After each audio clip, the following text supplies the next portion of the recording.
One of the things I wanted to try for 2025 is watching a movie every single day. And while that allows me to catch up on some of the more recent flicks I've missed, it also gives me the chance to rewatch some old favorites. But I also had the idea of checking out movies that either I'd never seen before or not seen for a long time on a big anniversary and take sort of a closer look. So now we have the 35th anniversary of one of the most controversial movies of all time. Let's take a deep dive into Henry, Portrait of a Serial Killer.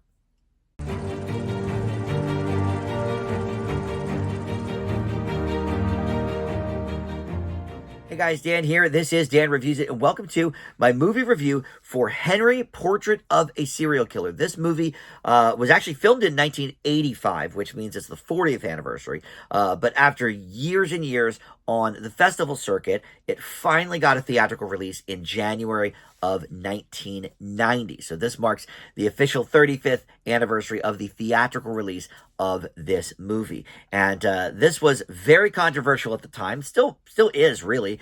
But we'll talk about the ways that this sort of changed the movie industry a little bit, certainly with the MPAA. But first, let me welcome you back to the channel. If you are one of my Dan Reviews It subscribers already, thank you so much for that. But if you're not, please consider subscribing. Click that notification bell as well so you get the alerts for all my video drops. I do mostly new movie and TV shows, or at least recent ones. But in this new feature, I'm going to take a look back at some of the old classics on a big anniversary. And I actually used to do something like this with my old buddy Joe. Once a month, we would take a movie on its anniversary, pair it with a similar movie or a sequel or something, and do like a big, long movie review about that. I don't think these are going to be, quite that length, but I'll take a look a little bit at the history of the movie, and certainly give you my thoughts on it and my grade, like I would any movie review. So, definitely subscribe, if you like that kind of content, if you are into movies and TV like myself. But you can just like this video or comment below too. If you've seen this movie, you may have some thoughts of your own. If you've not seen Henry, Portrait of a Serial Killer, there are actually several ways you can do that as of this recording. It is on Amazon Prime, it's on Peacock, and you can check it out with ads on Tubi as well. Tubi is free. If you don't know what that is, it's got a lot of great movies and TV shows there with ads, but you can check them out for free, no subscription required. All right, so this movie technically is categorized as a 1986 film because that's when it started showing at the festivals. But the first week of January is usually a pretty dead zone for movie releases. So I was sort of scrolling and looking at the different years and everything, and I saw this come up as being theatrically released in 1990, and I thought, oh, that's really interesting. I've never seen this movie, but I've always heard about it, and partially because of this big controversy surrounding it. So essentially, it was on the festival circuit, but nobody really knew what to do with it. It's very bloody, it's very visceral, and it debuted in the Chicago International Film Festival in '86, but didn't really get any traction. Nobody really wanted to buy it. They weren't sure how to market it, et cetera, et cetera. So it kept playing all over, the years of the late '80s at different film festivals, and Roger Ebert, Chicago native, started praising this movie, and so people started, maybe paying a little more attention to it. But the problem is the MPAA wanted to give it an X rating. Now, at the time, we didn't have NC-17 yet. This is actually one of the movies that begat NC-17, for better or worse. But X at the time was largely known for pornography. Triple X movies, as they were known back then. But, an X-rated movie did win an Oscar for Best Picture, which was Midnight Cowboy, right?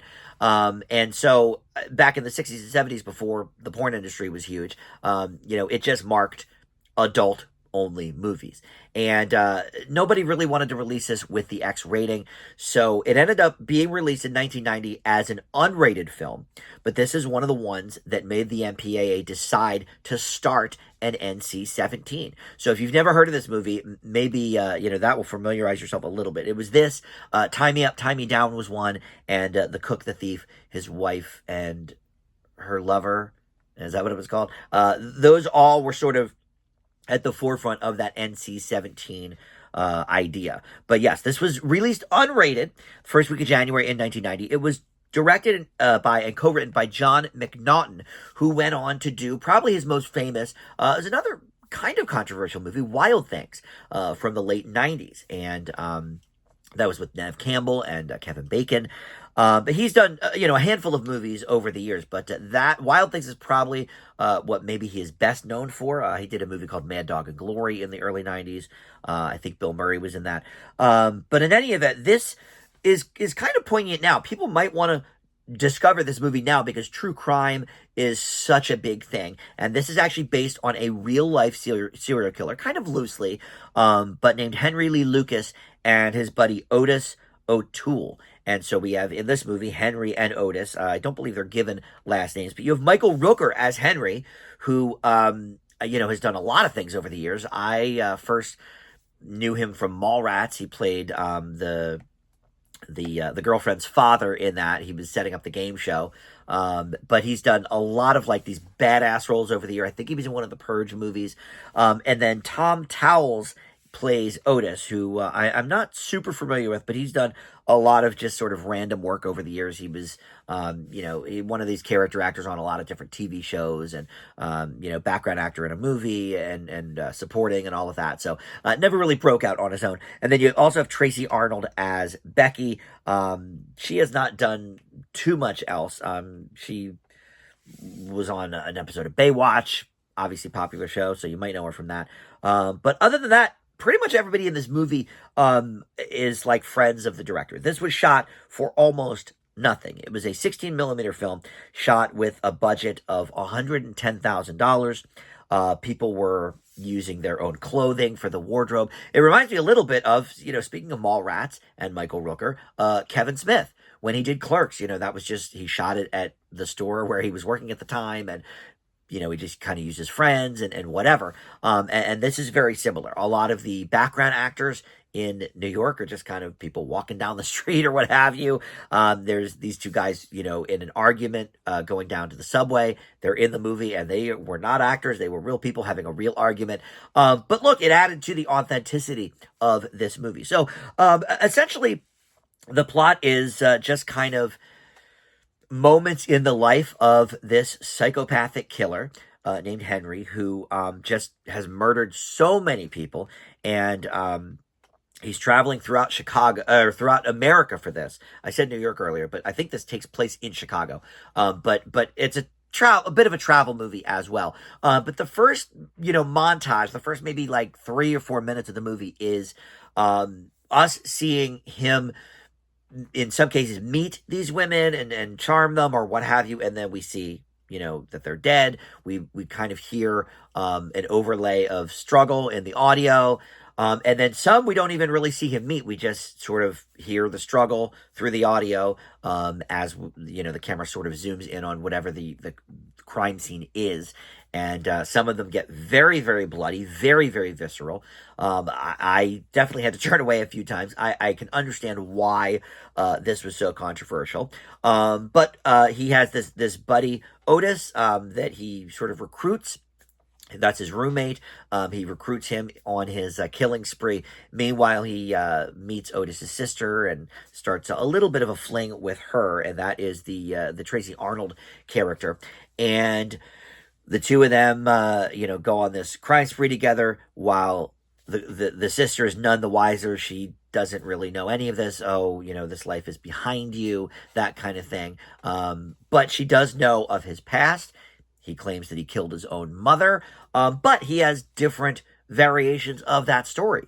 He told his roommate one thing, he tells the sister another thing, and he's gone on record with different accounts of what really happened. And that in itself is an interesting part of this character, because he decides that instead of sort of leaving a trail of breadcrumbs and committing the same type of crime every single time, I mean, it's all murder, but he's going to do it in different ways. And we see some of those in that montage early in the movie, and we see others, as we go. And it's not just women that he murders. He has a penchant for just killing people either at random or people maybe he doesn't get along with. He's at this, appliance secondhand store or whatever, and he ends up killing a guy with a TV. And so that, there's no sort of bloodlust there. The bloodlust is there, but not for a woman. So there's no rhyme or reason to these killings, and that makes him a very, very interesting character, certainly. And the real guy that this is based on, they have no idea how many people he really killed. He claimed it was, some high number, but it could be as few as 2. Apparently, while he was in jail, cops would come to him with unsolved cases, and he would, for some money or some favor or whatever, admit to killing these people. And did he really? Who knows? Probably not, if that's, sort of the trail that we've seen after the fact. But I thought that was interesting. I think an actual real life true crime series or movie on the real guy would prove very interesting. But as sort of a composite, this character, Henry, is also very, very interesting. Some of the things he does and says, and he does seem to really get along with this sister of Otis's that he may have an attraction to. She certainly has an attraction to him. And so, does he care for her in a different way than other people? And as the movie progresses, we sort of see the results of that. But look, this is obviously a low-budget movie, so I'm not going to grade it on the technical aspects or anything. But the fact that a movie like this in the 80s was made, now everybody can make a movie. We've all got cameras on our phones. I mean, I'm recording this video on my iPhone right now with, no microphones or anything, no studio. It's just my house, my DVD collection. But in the 80s, I mean, and even when Kevin Smith did it in the 90s, I mean, that was not something that regularly happened. And the fact that, this guy, David McNaughton, really believed in this project and was able to get it into so many festivals, even though nobody really knew what to do with it. This is a very, very interesting look at independent filmmaking of the 80s, certainly. But other than that, the story's really compelling. This guy, this Henry, is a really interesting character. He is well written. Michael Rooker plays him very well. And according to some people who worked on the set, he really got into the character, and people, didn't know if he was talking to them as Michael or as Henry until he would maybe start to go into some horrific tale of murdering somebody, and then they knew, okay, well, he's in Henry mode now. But that's something you also don't see on a really independent, low budget kind of movie, is somebody really going method with their acting. But I think it worked because Rooker is very, very believable and menacing as this character, but also you see maybe some humanity in there somewhere. They don't quite explore that too much because I don't think they wanted to humanize him that much. I don't know, but that's kind of what I got from watching it. But look, this is a real interesting watch. I leave Henry, Portrait of a Serial Killer, with an A-. Like I said, it's available on Prime, on Peacock, and on Tubi as of this recording, so you can check those out.